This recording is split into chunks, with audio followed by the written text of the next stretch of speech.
연말정산 때 이런 경험 있으세요? 옆 동료는 50만 원 돌려받았다는데 나는 왜 이렇게 적지? 둘 다 비슷한 연봉인데 왜 차이가 나는 건지 모르겠는 거예요. 그 차이가 대부분 여기서 나거든요. 소득공제랑 세액공제, 이름은 비슷한데 작동 방식이 완전히 달라요. 이걸 구분 못하면 내가 받는 혜택이 뭔지, 어떻게 활용해야 하는지 판단 자체가 안 돼요. 오늘 이 두 가지를 한 번에 정리해 드릴게요. 먼저 세금이 어떻게 계산되는지부터 알아야 해요. 내가 번 돈이 있어요. 그게 소득이에요. 그 소득의 세율을 곱하면 내야 할 세금이 나와요. 근데 나라가 이렇게 말해요. 일정 조건을 충족하면 혜택 드릴게요. 그 혜택을 주는 방식이 두 가지예요. 소득공제와 세액공제거든요. 소득공제부터 볼게요. 월급 봉투로 생각하면 돼요. 이달에 월급 봉투가 나왔어요. 근데 세금을 계산하기 전에 봉투 안에서 일부 돈을 먼저 빼가는 거예요. 이 돈은 없는 돈으로 치겠습니다. 그러고 나서 남은 금액에만 세율을 곱해서 세금을 매기는 거거든요. 숫자로 볼게요. 연봉이 5천만 원이에요. 소득공제를 1천만 원 받았어요. 그러면 세금 계산 기준이 5천만 원이 아니라 4천만 원이 되는 거예요. 4천만 원의 세율을 곱해서 세금이 나와요. 봉투 자체가 작아지는 거예요. 실제 예시로 청약통장을 볼게요. 주택청약종합저축이 소득공제 상품이에요. 무주택 세대주이고 총급여가 7천만 원 이하인 근로자라면 연간 납입액의 40%를 소득에서 빼줘요. 1년에 최대 300만 원까지 납입액으로 인정해줘요. 그러면 300만 원의 40%인 120만 원이 소득에서 빠지는 거예요. 봉투에서 120만 원을 미리 꺼내서 없는 돈으로 쳐주는 거거든요. 실제로 줄어드는 세금은 120만 원에 내 세율을 곱한 금액이에요. 세율이 15%라면 18만 원이 줄어요. 세율이 24%라면 28만 8천 원이 줄어요. 같은 청약통장인데 연봉에 따라 절세 금액이 달라지는 거거든요. 여기서 소득공제의 특성이 나와요. 소득이 높은 사람일수록 혜택이 더 커요. 봉투에서 빠지는 금액은 같아도 거기에 곱해지는 세율이 높을수록 줄어드는 세금이 커지거든요. 이제 세액공제를 볼게요.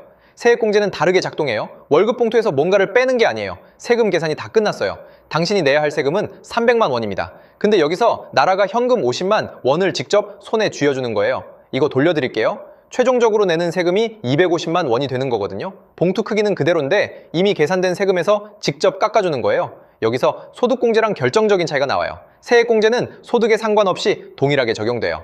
연봉이 3천만 원이든 1억이든 세액공제 50만 원은 똑같이 50만 원이에요. 누구한테나 같은 금액의 현금을 쥐어주는 거거든요. 저도 처음엔 여기서 막혔거든요.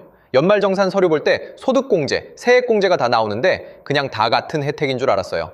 근데 월급 봉투 크기를 줄여주는 것과 이미 낸 세금을 현금으로 돌려주는 것은 완전히 다른 방식이에요. 다시 한번 정리해 볼게요. 소득공제는 세금 계산 전에 봉투에서 돈을 미리 빼줘요. 봉투가 작아지면 거기에 곱해지는 세금도 작아지는 거예요. 세액공제는 세금 계산이 다 끝나고 현금을 직접 돌려줘요. 계산 결과에서 바로 빼주는 거거든요. 근데 이게 왜 중요하냐고요? 실제 금융상품이랑 바로 연결되거든요. 연금저축이랑 IRP를 예로 들어볼게요. 연금저축 IRP는 세액공제 상품이에요. 납입 금액의 일정 비율로 세금에서 직접 현금을 돌려줘요. 총급여 5,500만 원 이하라면 납입 금액의 16.5%를 세금에서 바로 빼줘요. 연금저축에 600만 원 넣으면 99만 원이 세금에서 줄어요. IRP에 300만 원 더 넣으면 49만 5천 원이 추가로 줄어요. 900만 원을 다 채우면 최대 148만 5천 원이 세금에서 직접 빠지는 거거든요. 연봉이 낮아도 동일하게 적용돼요. 세금 계산이 끝나고 나서 현금을 돌려받는 구조니까요. 근데 더 중요한 게 있습니다. 그러면 소득공제랑 세액공제 중에 어떤 게 더 좋냐고요? 이 질문 자체가 사실 잘못된 거예요. 어떤 게 더 유리한지는 내 소득 구간에 따라 다르거든요. 연봉이 낮은 직장인이라면 세액공제 상품인 연금저축 IRP가 더 확실해요. 봉투 크기를 줄여봤자 거기에 곱해지는 세율이 낮으면 효과가 작거든요. 반면 연봉이 높을수록 소득공제의 효과가 커져요. 봉투에서 같은 금액을 빼줘도 높은 세율이 곱해지면 줄어드는 세금이 훨씬 커지니까요. 이거 하나만 기억하면 돼요. 첫째, 소득공제는 세금 계산 전에 봉투 크기를 줄여줘요. 소득이 높을수록 효과가 커요. 둘째, 세액공제는 세금 계산 후에 현금을 직접 돌려줘요. 소득에 상관없이 동일하게 적용돼요. 내 연봉 구간을 먼저 알고 어떤 혜택이 더 유리한지 판단하는 게 먼저예요.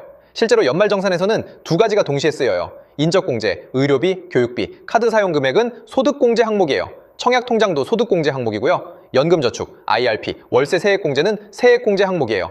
이 두 가지가 어떻게 섞여서 내 최종 세금을 결정하는지를 알면 연말정산이 완전히 다르게 보여요. 오늘 여기까지 이해됐다면 연말정산 서류 볼 때 소득공제, 세액공제 칸이 자연스럽게 구분되기 시작할 거예요.